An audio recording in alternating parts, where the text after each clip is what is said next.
ढेर सारे दोस्तों ने पूछा कि उन्होंने इग्नू में एडमिशन ले लिया है, उसके आगे के स्टेप्स उन्हें पता नहीं चल पा रहे हैं, ना तो उन्हें कोई गाइडेंस मिल पा रही है, तो उन्हें क्या करना चाहिए।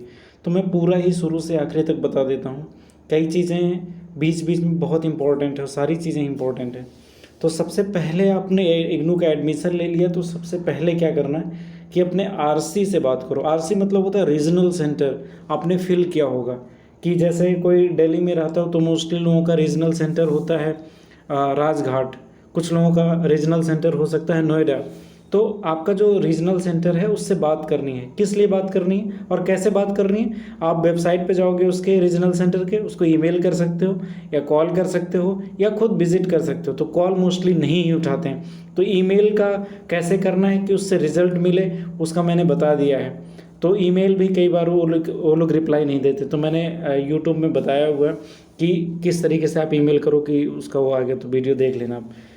आपको बात किस लिए करनी है रीजनल सेंटर से, आपको इसलिए बात करनी है कि आपको उस ऑफिशियल टेलीग्राम या व्हाट्सएप ग्रुप पे ऐड कर लें वो, जो आपके कोर्स के लिए बताया गया। जैसे किसी ने एडमिशन लिया जुलाई 2022 में, तो उसको उस ऑफिशियल ग्रुप में ऐड कर लें हो, या जो जनवरी 2023 में किसी ने एडमिशन लिया तो उस ऑफिशियल ग्रुप में ऐड कर लें, जिससे आपको सारी इन्फॉर्मेशंस मिलती रहे।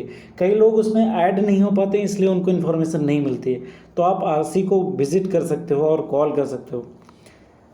उसके बाद आप अलर्ट रहो कि आपकी काउंसलिंग की क्लासेस कब से स्टार्ट हैं। ये बहुत ही इंपॉर्टेंट होती हैं, 1 घंटे की क्लास होती है सैटरडे संडे को।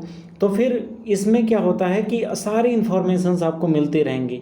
टीचर्स से आपको पूछना पड़ेगा, आपको कोई भी डाउट होता है असाइनमेंट से रिलेटेड या अन्य चीज़ों से रिलेटेड, ये आपको बताते रहेंगे। तो 1 घंटे की अगर आपने क्लास ले ली है हर संडे सैटरडे को, तो आपके सारे डाउट्स क्लियर हो जाएंगे। इवन वो टर्म इन एग्ज़ाम की भी तैयारी कर लेंगे। तो इसके लिए आपको हमेशा अलर्ट रहना होगा, और ऐसा नहीं कि रिकॉर्डेड क्लासेस आप देख करके सारी चीज़ें कर लोगे, क्योंकि रिकॉर्डेड क्लासेस देख करके आप टर्म इन एग्ज़ाम क्वालिफाई कर सकते हो, बट अन्य जो इन्फॉर्मेशन है शायद उसके लिए आपको भटकना पड़े। अगला सबसे इम्पॉर्टेंट चीज़ है, उसको मैं बाद में बताता हूँ। सबसे पहले असाइनमेंट आपको बनाना होता है। जब आपकी क्लासेस शुरू हो जाएं या अन्य चीज़ें, फिर आपको असाइनमेंट्स बनाना होगा। ये असाइनमेंट्स कहाँ से मिलेंगे, वेबसाइट पे जाकर के आपको मिलेंगे। असाइनमेंट्स कैसे बनाना है, कौन से पेजेस इस्तेमाल करना है, इसको मैंने अन्य वीडियोज़ में बताया है। फिर उसके बाद अगर आपने ऐसा कोई टेक्निकल कोर्स किया हो, जैसे लाइब्रेरी एंड इंफॉर्मेशन साइंस हो गया, या अन्य साइकोलॉजी वगैरह कर रहे हैं आप, तो आपको इंटर्नशिप करना होता है। तो फिर आप देख लो कि आपका इंटर्नशिप कैसे होगा। वैसे लाइब्रेरी में किस तरीके से इंटर्नशिप होगा इसका मैंने बता रखा है वीडियो। प्रोजेक्ट भी कई टेक्निकल कोर्सेज में बनाया जाता है। जैसे अगर आप मास्टर्स कर रहे हो तो मास्टर्स में आपको मोस्टली प्रोजेक्ट बनाना होता है। उसके लिए आपको एक गाइड ढूंढना पड़ता है, फिर गाइड के अंडर में आप एक को प्रोजेक्ट बनाना होता है। उससे पहले आपको सिनॉप्सिस बनाना होता है, तो इसका एक लंबा प्रोसेस होता है। तो पूरा प्रोजेक्ट के बारे में लाइब्रेरी एंड इंफॉर्मेशन साइंस का मैंने बता रखा है।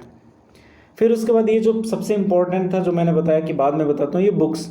एडमिशन लेने के बाद जब आरसी से आपकी बात हो जाए और आपकी काउंसलिंग शुरू हो जाए, तब भी आपकी बुक्स ना आ रही हो तो बुक्स के बारे में आपको चिंता करनी चाहिए। अगर पोस्ट से आपकी बुक्स आकर के लौट गई हैं तो आप इग्नू हेडक्वार्टर मैदानगढ़ी से ले सकते हो बुक्स, या तो रीजनल सेंटर से आप बुक्स ले सकते हो। अगर वो बुक्स वापस नहीं आई हैं तो आप दोबारा भेजने के लिए भी रिक्वेस्ट डाल सकते हो। अगला फिर आपको कई जो टेक्निकल कोर्सेज होते हैं या अन्य में सेमिनार बनाना होता है। सेमिनार क्या होता है कि प्रेजेंट करना होता है कि इस टॉपिक के से रिलेटेड आपको कितनी जानकारी है। तो उसमें कई बार टीचर्स बोलते हैं कि अपना पीपीटी बनाओ और उसके बाद एक राइटअप लिखो उस टॉपिक पे, फिर उसके बाद उस सेमिनार को प्रेजेंट करो, उस पर बोलना होता है टॉपिक को, इसको बोलते हैं सेमिनार। फिर उसके बाद प्रैक्टिकल्स होते हैं। कुछ जो टेक्निकल कोर्सेज होते हैं जैसे लाइब्रेरी एंड इंफॉर्मेशन साइंस या अन्य जो टेक्निकल कोई कोर्स हो, तो उसमें थ्योरी के साथ साथ प्रैक्टिकल भी सिखाया जाता है। तो उसका भी आपको क्लासेस होने के बाद उसका वाइवा होता है, तो प्रैक्टिकल भी आपको सीखना होता है और ये इम्पॉर्टेंट होता है। फिर उसके बाद आपको टर्म एग्ज़ाम का फॉर्म भर देना होता है। ये मोस्टली ग्रुप में बता दिया जाता है, या जो इग्नू का वेबसाइट है, रीजनल सेंटर का वेबसाइट है, उसको आप रेगुलरली विजिट करते रहो, तो वहाँ पे आपको पता चल जाएगा टर्म एंड एग्ज़ाम का फॉर्म। इसको जल्दी से जल्दी भर देना चाहिए, वरना आपको आपके जो लिविंग प्लेस है उसके बहुत दूर सेंटर मिलेगा। पास वाले अगर भर जाएंगे तो फिर आपको बहुत दूर जाना पड़ेगा और खामखा आपका टाइम वेस्ट होगा। तो जितना जल्दी आपको भरना पड़ेगा ही तो जल्दी भर दो आप। फिर उसके बाद जब आपका टर्मिंग, ये तो एग्ज़ाम फॉर्म का मैंने बताया, फिर उसके बाद आपका टर्मिंग एग्ज़ाम हो जाएगा। एग्ज़ाम का डेट शीट आ जाता है पहले ही, 1-2 महीने पहले ही, उसको आप देख सकते हो, वेबसाइट से डाउनलोड कर सकते हो। फिर उसके बाद आपका रिज़ल्ट आ जाता है। रिज़ल्ट भी 2 प्रकार का होता है, एक तो ग्रेडिंग के रूप में होता है, एक तो उसमें सिर्फ मार्क्स लिखे होते हैं।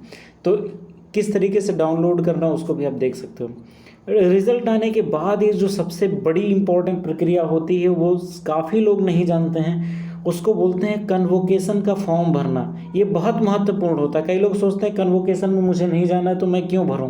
इसलिए आपको भरना है क्योंकि यहाँ कन्वोकेशन में आपको डिग्री मिलती है, और अगर आपने ये फॉर्म नहीं भरा तो आपको बाद में डीडी बनवाना पड़ता है। और डीडी को फिर ले जा कर के रीजनल सेंटर में जमा करना पड़ता है, उनसे हाथ पैर जोड़ना पड़ता है, फिर जाके आपको डिग्री मिलती है। तो ये कन्वोकेशन का फॉर्म अगर आप वहाँ अटेंड करने जाओ या ना जाओ उसके लिए इम्पोर्टेंट है। कन्वोकेशन दीक्षांत समारोह इसको बोलते हैं हिंदी में।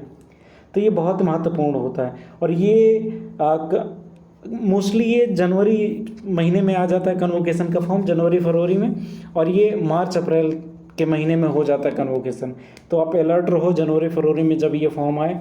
ये रिज़ल्ट आने के बाद भरा जाता है, तो फिर आप उसको ज़रूर भर दो कन्वोकेशन।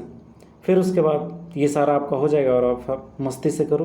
तो ये सारी चीज़ें हो सकता है आपके काम है। Thank you very much.